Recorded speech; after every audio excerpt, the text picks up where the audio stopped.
ओम शांति। अव्यक्त मुरली डेट है 13 दिसंबर 1999।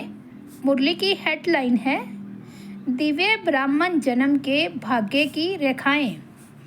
अव्यक्त बाप दादा अपने बच्चों प्रति बोले, आज विश्व रचयिता बाप दादा अपने विश्व की सर्व मनुष्य आत्माओं रूपी बच्चों को देख रहे हैं। सर्व आत्माओं में अर्थात सर्व बच्चों में दो प्रकार के बच्चे हैं। एक है बाप को पहचानने वाले और दूसरे हैं पुकारने वाले व परखने के प्रयत्न करने वाले, लेकिन हैं सभी बच्चे। तो आज दोनों प्रकार के बच्चों को देख रहे थे। सर्व बच्चों में से पहचानने वाले व प्राप्त करने वाले बच्चे बहुत थोड़े हैं और पहचान करने के प्रयत्न वाले अनेक हैं। पहचानने वाले बच्चों के मस्तक पर श्रेष्ठ भाग्य की लकीर चमक रही है। सबसे श्रेष्ठ भाग्य की लकीर है बाप द्वारा दिव्य ब्राह्मण जन्म की। दिव्य जन्म की रेखा अति श्रेष्ठ चमक रही है। पुकारने वाले बच्चे अनजाने भी मानते यही है कि भगवान ने हमें रचा है, लेकिन अनजान होने कारण दिव्य जन्म की अनुभूति नहीं कर सकते। आप भी कहते हो हमें बाप दादा ने दिव्य जन्म दिया, वह भी कहते हैं भगवान ने रचा। भगवान ही रचता है, भगवान ही पालनहार है, लेकिन दोनों के कहने में कितना अंतर है। आप अनुभव से, नशे से, नॉलेज से कहते हो कि हमको बाप दादा माता पिता ने रचा, अर्थात ब्राह्मण जन्म दिया। रचता को, जन्म पत्री को, दिव्य जन्म की विधि और सिद्धि सबको जानते हो। हर एक को अपना दिव्य जन्म का बर्थडे याद है ना। इस दिव्य जन्म की विशेषता कौन सी है? साधारण जन्मधारी आत्माएं अपना बर्थडे अलग मनाती, फ्रेंड डे अलग मनाती, पढ़ाई का दिन अलग मनाती, और आप क्या कहेंगे? आपका बर्थडे भी वही है तो मैरिज डे, पढ़ाई का दिन भी वही है। मदर डे कहो, फादर डे कहो, एंगेजमेंट डे कहो, सब एक ही है। ऐसा दिव्य जन्म कब सुना? सारे कल्प में ऐसा दिन आप आत्माओं का फिर कभी भी नहीं आता। सतयुग में भी बर्थडे और मैरिज डे एक ही नहीं होता, लेकिन इस संगम युग के इस महान जन्म की यह विशेषता भी है और विचित्रता भी है। वैसे तो जिस दिन ब्राह्मण बने वही जन्मदिन, वही मैरिज दिन है, क्योंकि सभी यही वाक्य कहते हो, एक बाप दूसरा ना कोई। यह दृढ़ संकल्प पहले ही करते हो ना, तुम्ही से खाऊं, तुम्ही से बैठूं, तुम्ही से सर्व संबंध निभाऊं, ये सब ने वायदा किया ना। पांडवों ने, माताओं ने, कुमारियों ने, सभी ने वायदा किया है। तो और कहाँ स्वप्न में भी मन नहीं जा सकता। ऐसे पक्के हो ना। वह कोई साथी चाहिए, सेवा के लिए कोई विशेष साथी चाहिए। तो साथी दिवस किसका मनाएंगे? सेवाधारी साथी का। वह बाप साथी है, उसका दिवस मनाएंगे। चाहे सर्विस करने वाले हैं, चाहे सर्विस लेने वाले हैं, लेकिन सेवा के समय सेवा की। फिर इतने न्यारे और प्यारे बनो जो जरा भी विशेष झुकाव नहीं हो। जो सेवा में मदद करेगा वह विशेष होगा ना। चाहे भाई हो व बहन हो, जो विशेष सेवा करता वह विशेष अधिकार भी रखेगा। तो सेवा के साथी बनो, लेकिन साक्षी होके साथी बनो। साक्षीपन भूल जाता है तो सिर्फ साथी बनने में बाप भूल जाता है। साक्षी बन पाठ बजाने की प्रैक्टिस करो। हर बच्चे के मस्तक पर विशेष 4 भाग्य की लकीरें चमकती है। एक दिव्य जन्म की रेखा, दूसरा परमात्म पालना की रेखा, तीसरा परमात्म पढ़ाई की रेखा और चौथा निस्वार्थ सेवा की रेखा।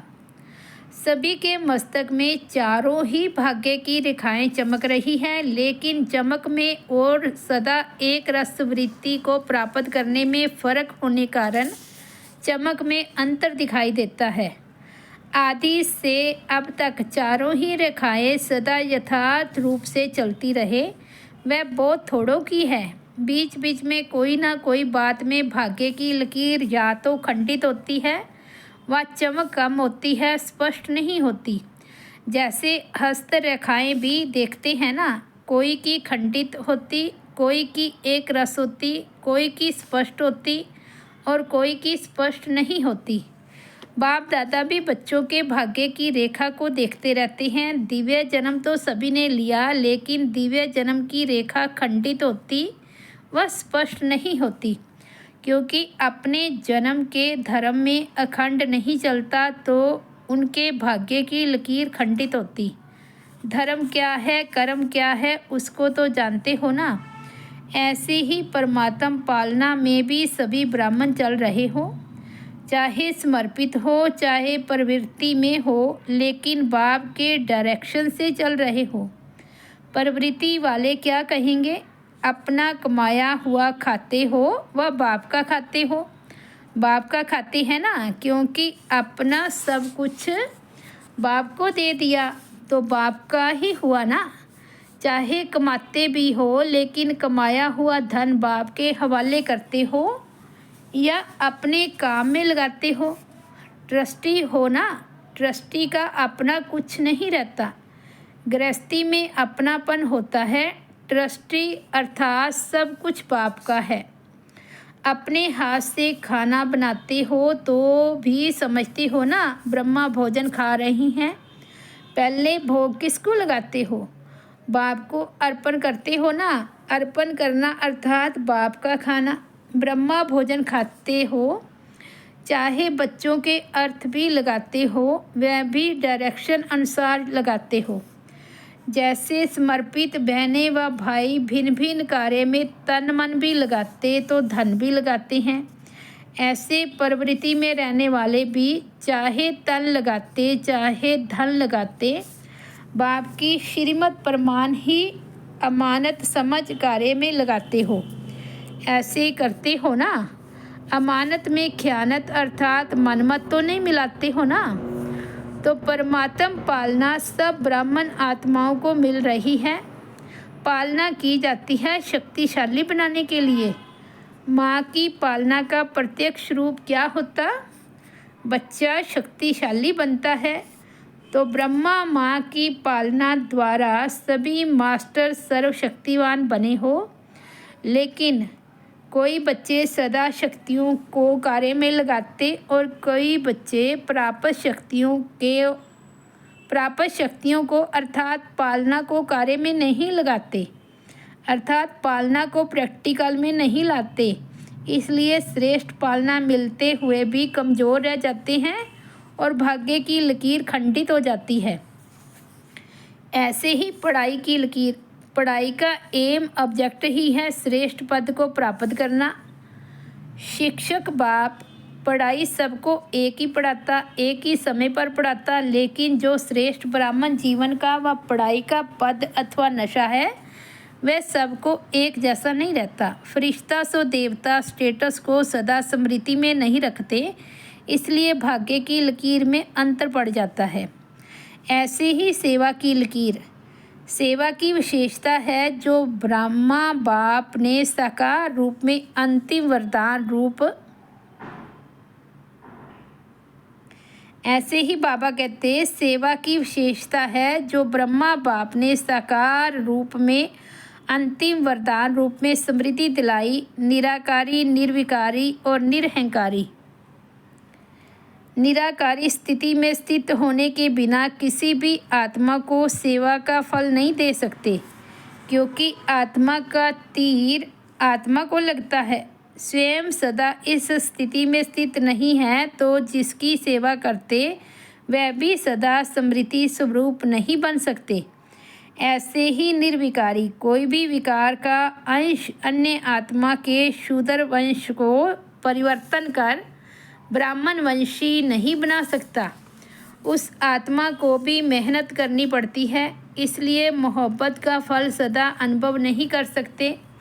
निरहंकारी सेवा का अर्थ ही है फल स्वरूप बन झुकना।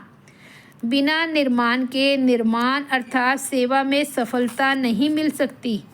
तो निराकारी, निर्विकारी, निरहंकारी, इन तीनों वरदानों को सदा सेवा में प्रैक्टिकल में लाना, इसको कहते हैं अखंड भाग्य की रेखा। अब चारों ही भाग्य की रेखाओं को चेक करो कि अखंड है या खंडित है, स्पष्ट है या अस्पष्ट है। कोटों में तो बन गए, लेकिन बनना है कोई में भी कोई। जो कोई में कोई होगा वही अब सर्व का माननीय और भविष्य में पूजनीय बनता है। जो अखंड भाग्य के लकीरवान हैं, उनकी निशानी है वह अब भी सर्व ब्राह्मण परिवार का प्यारा होगा। माननीय होने के कारण सर्व की दुआएं सर्व आत्माओं के भाग्य की लकीर को चमकाती रहती। तो अपने आप से पूछो, मैं कौन? तो सुना आज क्या देखा? दुनिया वाले कहते हैं पालनहार हैं, जन्मदाता हैं, लेकिन जन्मदाता का परिचय ही नहीं है। और बाप नशे से कह सकते हो, और आप नशे से कह सकते हो कि जन्मदाता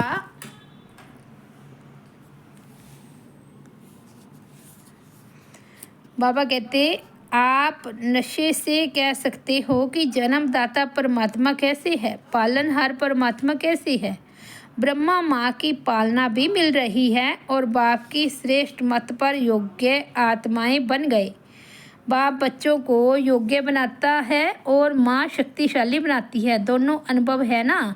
अच्छा, गीता पाठशाला वाले ज़्यादा आए हैं। गीता पाठशाला वाले कौन हुए? गीता का ज्ञान सुनने वाले हे अर्जुन हैं।